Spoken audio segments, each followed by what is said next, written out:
Hello ladies and gentlemen, it's Mike here at Game From Scratch, and today we are going to be looking at a powerhouse tool for creating 2D maps. If you're looking for a level editor or even a world editor, and you are creating either a top-down or a side-scrolling type game made out of tiles, this is an exceptional tool, and it is called LDtk. I covered it in the past on the channel, and you can see it up here in front of you. This is just the essence of tool. What they've done is they've taken a lot of the capabilities and functionality of something like Tiled, but they've just kind of simplified it, gave it a modern UI, and a really cool streamlined workflow. So what we're going to do is look at how you can go ahead and start creating not only levels, but entire worlds using LDtk. So first off, a little bit of backstory. This one is available at LDtk.io. It is from the creator of Dead Cells. Entire idea behind it is it's all about user friendliness. I got to tell you straight up, if you're trying to do isometric or hexagraphic maps, this is not the tool for you. For that, you definitely want to use something like Tiled. At the same time, if you want things like Wang Tile or auto tiles, this isn't really the tool for you, but there are auto tiling rules that use a simple rule-based system. We'll look at that in just a minute. It's available for Windows, Mac, and Linux. It is well documented, and it is also open source and completely free. There are a number of editors out there. The output can come out in JSON format, but you can also export out in TMX or the popular tiled format. So if you have a game engine that supports Tiled's format, you can use this to create maps. Again, not isometric, not hexagraphic, but any other style game, this could be a perfect tool for you. And their key features are easy to use, it has auto rendering, it's got a full-blown world editor, entities built in, you can make side and top-down maps, it exports out in a JSON format, can export as Tiled, and it has an optional Hacks API. So if you actually are using Hacks as your game engine or framework side of things, you can get it automatically pull out the data that you're creating in your map. Otherwise, you're going to have to write an importer. But as you can see, if we go back here to the top, there are a number of supported languages out there. By the way, in this particular example, you are going to see assets from this collection. I'm recording this on Tuesday, the 9th, and there is 1 day left, literally 1 day left. So if you want to pick up the assets I'm using for this, this is in an exceptional humble bundle. I will link it down below. And the key ones we are using are the Cyber City assets. So we're going to keep things pretty straightforward, but there will be a link to this down below. There's a number of other assets available, but there's quite a few in the Cyber City theme. So that's what we're going to be playing around with today. So if you want to check that out, that humble bundle is expiring in about a day, and it's got absolutely loaded with great stuff. By the way, if you picked it up earlier, you do get a bunch more assets for free. They expanded it out, which was kind of cool. So anyways, let us jump in. So here you can see the level that I played around with. If we're going to create something completely from scratch. So go ahead and close this. We're not going to save anything, and we're going to make a new example. Of course, that goes in my temp directory, so my demo level. All right, that'll work for me, and we'll go ahead and create that. So here is your starting point. This guy is incredibly user-friendly in the fact that you want to make it, so right now we've got a 256 pixel by 256 pixel map. I want to change the size, you just drag it out. That is sweet. Same time here, we'll call this one a street level. I thought I could rename it here. I guess I got to rename it at the levels section. So here, so we go current level over here, and I'll rename this to street 1. All right, there you go. You can change the size here as well. You can also change the default background color, or you can give it a background image for the entire space. We're going to leave it as it is. You can also add in custom fields if you so wish. We're not going to do that for this particular level, but if you had level-specific data, you could put it right there. All right, so let's start creating our level. To do this, what we're going to do is work in layers. Layers are pretty straightforward. You have integer, entity, tiles, and auto layer. We're going to show you a demo later on that uses integer grid and auto layer later on, but we're mostly focusing on tiles and entities for this particular demo. These two can be used to create automatic maps, this one right here, and this one can be used for adding just numeric data on top. So if you want to have collision shapes and so on in your grid, that is what you would use the integer grid for. But we're going to start here with tiles. So we're going to call this one lower layer. So this is a 16 by 16 lower layer of tiles. Now it's time to actually go ahead and bring our tile set in. So we're going to go over here to tile sets, and we're going to create a new one. We want 16 by 16. You select the files. So those ones, as I mentioned, are from that pack. I'm going to go here, and we'll grab one of the exteriors. It goes ahead and create it. You can see a preview of what the tiles look like. It automatically cuts it up into grids for you. And we're going to go ahead and create the other ones as well. I do wish it remembered the previous directory, so going back in is a little bit annoying. We'll bring that one in, we'll bring that one in, we'll bring that one in. So this is the process of bringing in your various different tiled maps. So exterior, and then we'll bring in the one other one as well. So there, downloads and in, and finally exterior number 2. And we're actually going to use the one other set from the subfolder. There's a couple of characters included in this pack as well. I'm not going to use the characters. I'm actually going to use the other set of sprites here. There's a set of lights. So let's go ahead and grab this one right here. And this one actually isn't 16 by 16 tiles. This is actually 48 by 48 tiles. So we'll get the whole set in there. All right, so we'll go there and CC light 2. Yeah, sure. So we got now a number of different tile sets to go with, 4 sets, and then this other one here. So technically, I guess 4 plus 1. That would be, I guess that word is 5. All right, so here we see we've got lower layer here. Things draw on top of each other, so each layer will draw on the corresponding other layers. So here we're going to start putting down our most base level layer. So I think for that one, it was these ones, I think. And go to the current level. Am I doing this wrong? No, I think I'm right. All right, so there, they're selected. You're going to see the preview over here. No, I did grab the wrong one. All right, let's grab the right one. Okay, yeah, those are ground level looking. So these are our lowest level tiles here. And what we can do basically is with that selected, it expands out this way. So you're probably going to want to zoom that out a little bit. We can move this guy over as well. And it's going to come in here. And by the way, you can also pan and move so that these are positioned a little bit nicer. Since it's 16 by 16, we're drawing to an individual corner. We can grab the tiles that we want, and we basically start filling them into the world. Probably not how you want it, but there. All right. I don't know what I'm creating, by the way. I'm just creating whatever. All right, so there is a base layer of tiles. And then on top of that, you're going to probably want to draw another layer on top. By the way, if you're interested, the cheat sheet is right here. So for example, if you want to see how to draw a rectangle of tiles, you could hold down the shift and the left mouse button.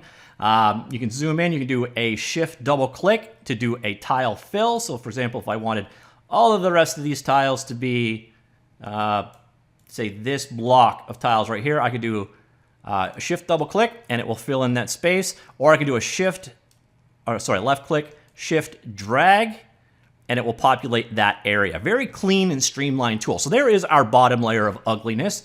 Now let's do a layer over top of it. So we're going to go to the layers section. We're going to create a new layer, tiles.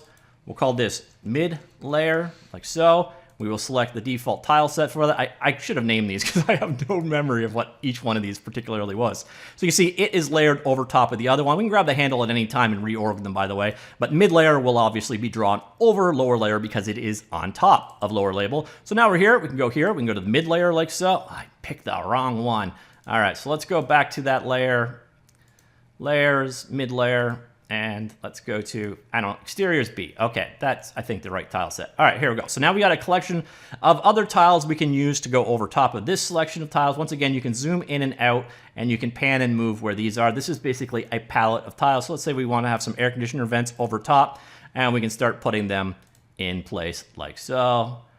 We want to have a dumpster here, and we can start drawing dumpsters in our world. Now, this may be one of the dumbest game levels you've ever seen in your life, but you get a gist of what's going on, and then of course you probably you just kind of keep adding these layers into the mix, and you build your tile maps on top, various different layers. The tools, again, are pretty straightforward, and you can get everything from this cheat sheet right here. Pretty much everything you need to know is here. You can switch between the layers using your keyboard. It is pretty clean and straightforward in how you work with things. So once you've got all of your levels kind of laid out, then we can come in here and we start creating entities. Entities are, there's a plethora of options for entities. Let's say we were doing something like we wanted to create a enemy.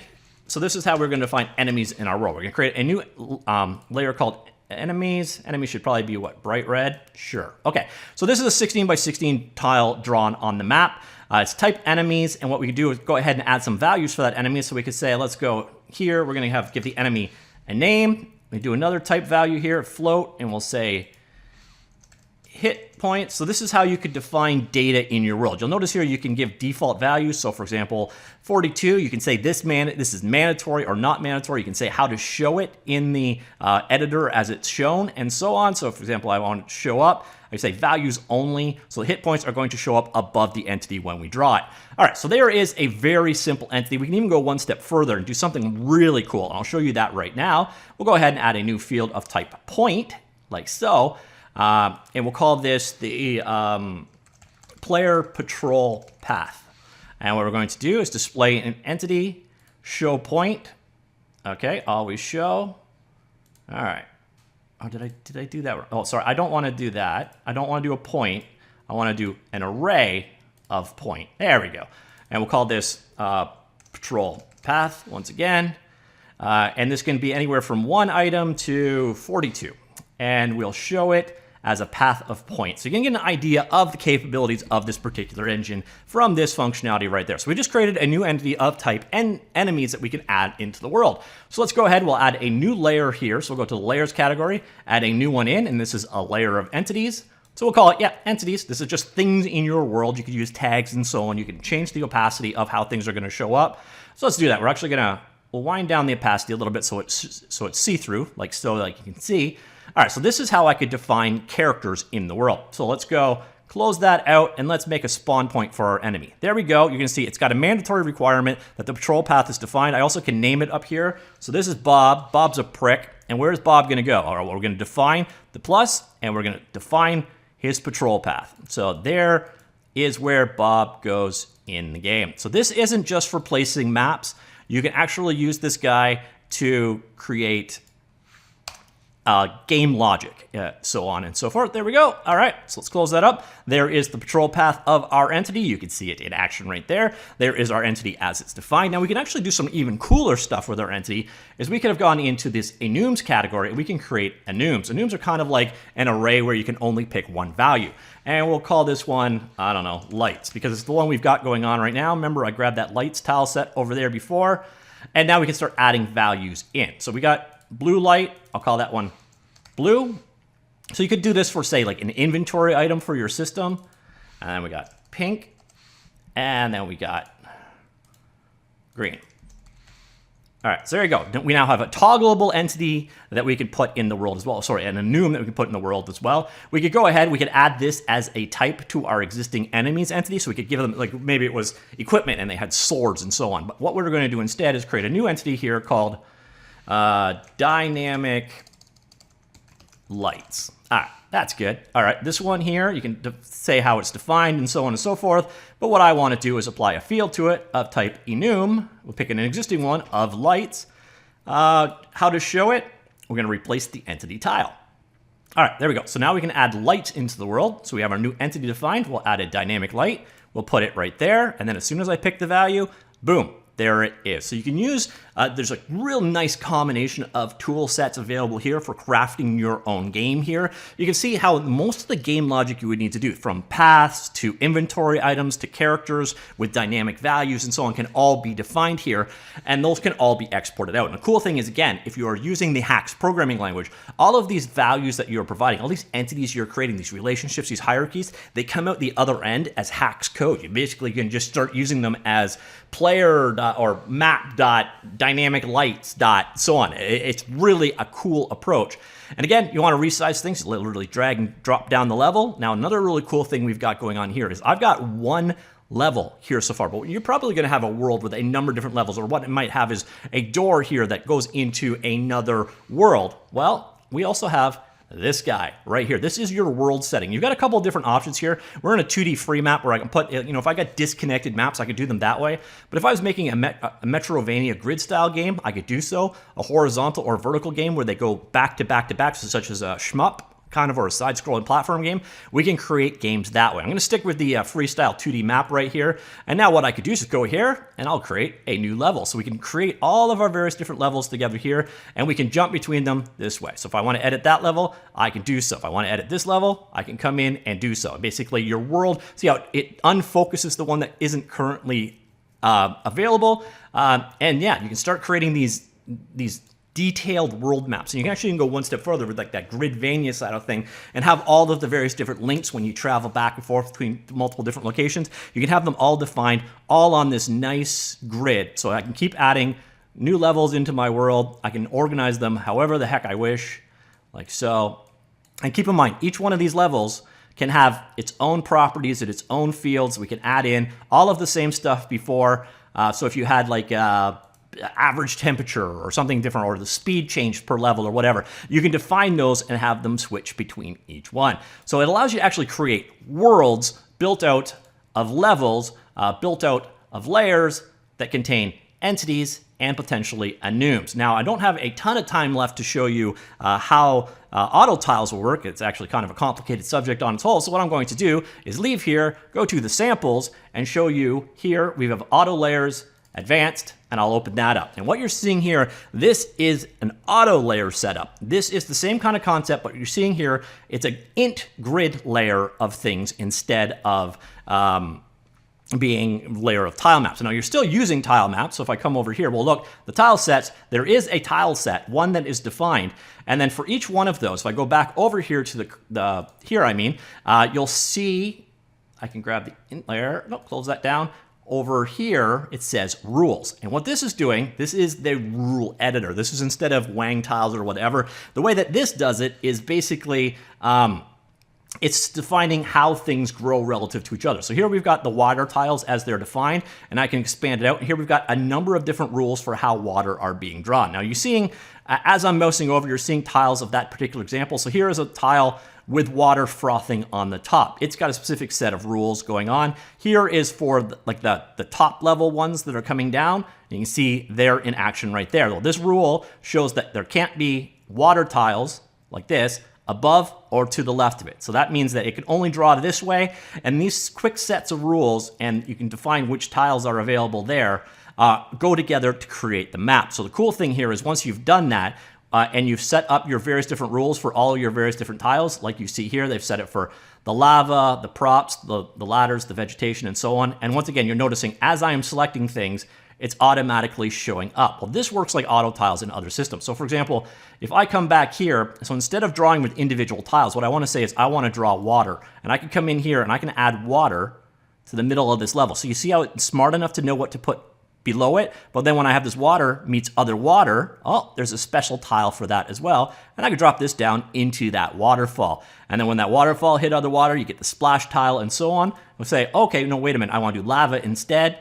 And it's smart enough to know what it's doing, or I can come back here and say, oh wait, no, I want walls. And walls will know how to interact with all the tiles around them. So all of these things are being controlled basically by these rules that you define yourself. Now it's going to take, the more complexity you have in your rules, the longer this is going to take to set up. But then again, the more dynamic your site can get. So we can do some really cool things. For example, I want to go ahead and create a ladder, and I'll just drop a ladder down here through the water, through the world, and down. And it automatically knows how to change all of the bordering tiles of all the other types that are there. Just do be aware, as you start adding more and more categories, the number of rules for interacting with other rules is going to get a little bit tricky. So you see here, for example, the ladder rules have to show, so here is a ladder, and it shows how to interact with other kinds of things around it, or where you can't draw something. So the ladder can be here, but it can have a wall type above it, and if that's the case, it can have nothing above that. And then you've got the tiles that are defined to work with that rule set, and we got all the various different other rules. So here you've got ladder with that scenario set up there, that's the matching there, another setup there, and then another setup there. And if you go into, for example, say, I guess water, does water have a ladder interaction rule? It's a bit of probably the most advanced part of dealing with LDtk is going to be setting up rules to make auto maps. But of course, an auto map is completely optional. But once you've defined an auto map, you can create it then using a int grid to make things work, which, by the way, I haven't really looked at an int grid. It's pretty straightforward. An int grid is basically a collection of integer values, like so, under various different color schemes. So you could use this for collisions over space, you could walk and no walk or whatever. Or what you could do, again, is hook them up to a tile set and create an auto tile layer where if you draw the one color, that is that value from that corresponding tile set. Really cool stuff. About the extent of what I'm going to cover today, but I think I probably showed you enough. You can see that LDtk, it's a bit more than just a map editor, and I also find it's a lot more approachable than what Tiled is. Now, Tiled is very powerful software. I've done a tutorial series on it, but if you're looking, if what you saw works for you, you're going to find yourself way more productive in LDtk than you are in Tiled. But again, if you want to do isometric hexographic or those kind of maps, Tiled has more features and functionality. LDtk is more about streamlining the experience and creating this nice user-friendly 2D focused map editor. And I think they nailed it. I love this. I love the world setup and the fact that you can export out. You have the option of exporting out tiled TMX maps directly. It's a very, very cool tool and one that I highly recommend you check out. And of course, it is free. And in closing, by the way, remember this bundle, all of the tiles you saw from the sci-fi thing, they are part of the Fresh Start Game Dev Assets bundle, which ends in like less than a day. So if you're interested in the tile sets you saw there, I will have those links down below as well. So that is LDtk, an awesome, powerful tool. Let me know what you think, and I'll talk to you all later. Goodbye.